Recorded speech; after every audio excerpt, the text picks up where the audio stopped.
thing that really bothers me is that I've just stumbled across this super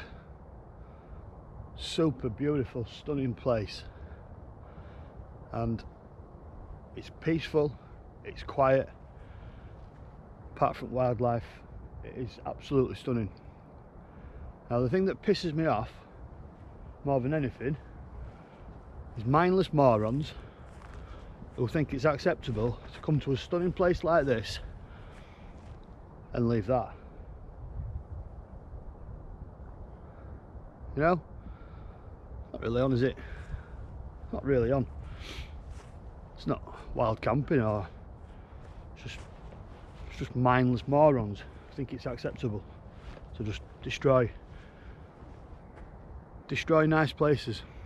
Come down this path to this little bit of a pond and come across a fire that's just been abandoned. Anyway, so that's me all packed up now. I'm gonna have a walk down to this waterfall, which I've got my eye on. I'm gonna see if I can get a time lapse of it if it's not full of rubbish, and then I'm gonna start making my way back.